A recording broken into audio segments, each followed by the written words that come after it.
क्या ruthless bowling है। क्या ये अच्छा होता और क्या ये अच्छा होगा कि इंडिया अब अपनी बैटिंग के अलावा अपनी फास्ट बॉलिंग को भी सेलिब्रेट करना शुरू कर दे। टाइम हैज बैक इन कराना है और क्लासिकल डिसमिसल्स हासिल करना है। लेकिन जिस बॉलिंग साइड के पास जसप्रीत बुमराह जैसा बॉलर हो, मतलब जसप्रीत बुमराह जैसी बॉलिंग करवाना शायद किताबों में, वीडियोस में, रील्स में, एडिट्स में बहुत आसान लगता हो, लेकिन आसान है नहीं इतना जितना। तो मतलब वही है ना कि यार तो नहीं है ना इनके पास, कुछ है ही नहीं बांग्लादेश के पास। कौन कह रहा था? आप मुझे कह रहे थे कोई सुबह से कह रहा है कि बांग्लादेश अपसेट कर देगा इंडिया को। कौन? ये क्या घरों में फैसले हो रहे हैं लोगों के फैन जो है ना मुझे मैसेज कर। लेकिन पाकिस्तान के अगेंस्ट जब बांग्लादेश खेल रहा था ना, यही जाकिर हुसैन जो है वो हथे नहीं चढ़ रहा था। ये जाकिर हुसैन पाकिस्तान के बॉलर्स को प्रेस्टिजियस रिकॉर्ड है 17 सीरीज घर में जीतने का, वो ऐसी तो नहीं बन गया। अगर के कोई भी टीम आके चैलेंज करना शुरू कर दे तो 17 सीरीज कोई टीम अपने घर में नहीं जीतती।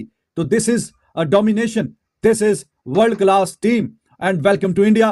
लेकिन कोई क्रिकेट से वाकई प्यार और मोहब्बत करने वाला है और वो अगर जसप्रीत बुमराह की दिल से तारीफ ना करे, जिस तरह आकाशदीप का एक बड़ा सा मिनिमल सा इंटरनेशनल का एक्सपीरियंस है, उस बंदे ने आके जिस तरीके से आज डिसिप्लिन के साथ अपनी लाइन और लेंथ को मेंटेन किया, सीम के ऊपर उसने तवज्जो रखी, बेसिक्स को उसने इंटैक्ट किया और उसके ऊपर उसको जब रिजल्ट्स मिले, सो में एडिट्स में बहुत आसान लगता हो, लेकिन आसान है नहीं इतना जितना। शादमान इस्लाम को अगर आपने वो पूरा ओवर जाके देखें कि किस तरह Jasprit Bumrah over the wicket आया, ओवर द विकेट वो 5 बॉल उसने आउटवर्ड एंगल के साथ बॉल को लेंथ पे पिच करा के, फुल लेंथ के ऊपर पिच करा के 5 बॉलें उसने निप बैक इन कराई। छठे बॉल के लिए वो ओवर द विकेट आता है, आउटवर्ड एंगल हो जाता है, बॉल को लेंथ के ऊपर पिच, फुल लेंथ के ऊपर पिच कराता है और बॉल अंदर निप बैक इन करता है। और क्या क्लासिकल एक डिसमिसल होता है जहां over the top of off stump वो बॉल डोक के वापस जा रहा होता है। जो मुशफिकर को जो बॉल पड़ी, आपने कभी कभार बहुत सारी दफा देखा होगा कि बॉल बाउंस होता है, जब विकेट कीपर के पास जा रहा होता है ना, तो बॉल यूं बाहर स्विंग सीम हो रहा होता है और आप कहते हो यार अगर पिच के ऊपर हो जाए। बड़ा रेयरिटी में होता है कि with in the game of play, with in that 22 yards आपको वही देखने को मिलेगा, बॉल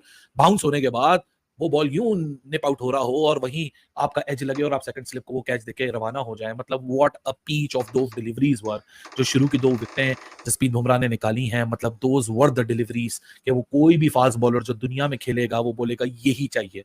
अब इस विकेट के ऊपर ना कोई एक्स्ट्रा विकेट कोई या क्या कहते हैं स्पिन मौजूद है, या कोई डीमंस मौजूद नहीं है, या कोई क्रैक्स नहीं खुले हुए, या कोई पफर डस्ट नहीं है। ये एक प्रॉपर स्पोर्टिंग विकेट है और स्पोर्टिंग विकेट के ऊपर जिस तरीके से इंडिया अनप्लेबल हुआ है, this is a testament of the kind of the talent they possess among their ranks as far as the red ball is concerned। Red ball के ऊपर प्लेयर बनने के लिए ऐसे नहीं बन जाता कि आंखें बंद करें प्लेयर बन गए।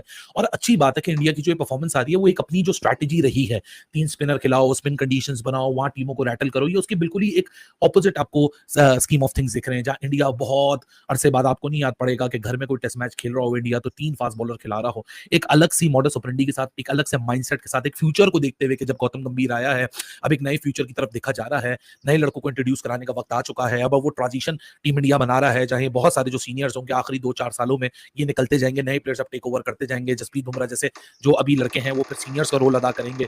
सो मेरे ख्याल से इससे बेहतरीन क्रिकेट जो आज इंडिया ने शुरू के 45 मिनट और ये 2 घंटे 45 मिनट में जो ये बॉलिंग परफॉर्मेंस रही है, ये कोई तारीफ ना करना चाहे ना, तो फिर वो क्रिकेट का फैन नहीं है।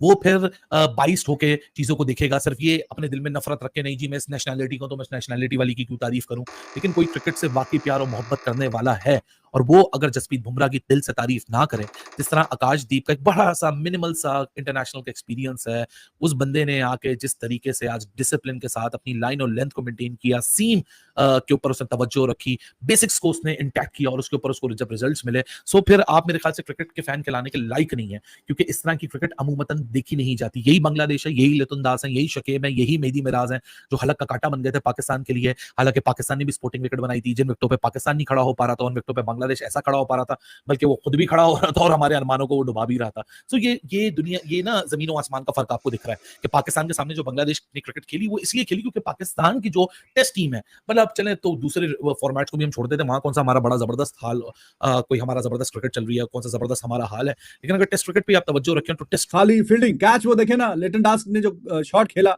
स्वीप मारने के चक्कर में बैट के ऊपर लगा जडेजा का, वो जुरेल आया थोड़ी सी देर के लिए तो कैच अच्छा शानदार कैच उसने भी पकड़ा। तो हर एतबार से आप देख लीजिए, हर एतबार से बॉलिंग की, फील्डिंग की, कैचिंग की, स्लिप में भी कोई कैच निकल के नहीं गया, एज उज लगे लेकिन वो कैचेस नहीं थे, वो बीच में जो इधर उधर 1-2 चौके निकल गए तो कैच भी नहीं छूटे, कोई कैच भी नहीं छोड़ रहा। फील्डिंग भी लाजवाब है, बॉलिंग भी वर्ल्ड क्लास है और बैटिंग तो कल आपने फिर देख ही ली। बैट्समैन थोड़ा स्ट्रगल किए लेकिन टीम जो है वो 11 बंदों की होती है, 4 की 5 की 6 की नहीं होती। 4 5 6 आउट करने के बाद अगली जो कहानी है वो भी आपके सामने है। तो अब थोड़ा सा आपको ये बोरिंग लगने लगेगा, लेकिन ये शायद के जरूरी था। पहले जो बयानात भी हुए, बातें भी हुई, और बांग्लादेश के कैप्टन के हम जीतने की कोशिश करेंगे, दिस एंड दैट और सब कुछ। तो रोहित शर्मा की बात जो पूरी होगी, मजे लेने थे इनको भाई, क्या कह सकते हैं। हर कोई मजे लेने आता है, हर किसी को इंडिया को हराना है। इंग्लैंड आ रहे थे, वो भी यही बातें कर रहे थे। ये रोहित शर्मा की जुबान की बातें हैं कि जब इंग्लैंड आया था वो भी यही बातें कर रहे थे।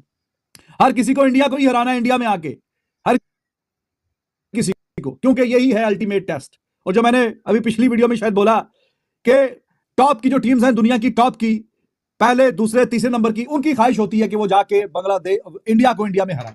इंडिया को इंडिया में हराने के लिए इंग्लैंड बहुत अच्छा कर रहा है, देखेंगे बेसबॉल कैसा वो खेलेंगे इंडिया में आके। ऑस्ट्रेलिया अच्छा कर रहा है, लेकिन देखेंगे जब वो इंडिया आएगा खेलने के लिए कैसा है, या बाकी कोई भी टीमें। तो बांग्लादेश तो अभी ताजा ताजा जवान हुई है, या अभी तो जवानी पे कदम रखा है, अभी ओवरसीज जाके कोई एक आधा कोई सीरीज कोई जीतनी शुरू की है। तो अब उनके लिए तो ये बहुत ही तगड़ा टास्क था। और एब्सोल्युटली इंडिया का जो प्रेस्टिजियस रिकॉर्ड है 17 सीरीज घर में जीतने का, वो ऐसी तो नहीं बन गया।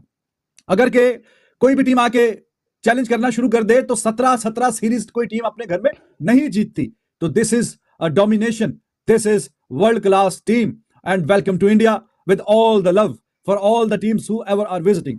तो इतनी डोमिनेशन जो है वो ये हिस्टोरिक है ऑलरेडी। लेकिन इंडिया के बॉलर्स ने बांग्लादेश को तिगनी का नाच नचा दिया, अगर ये कहा जाए ना, कुछ कम नहीं होगा।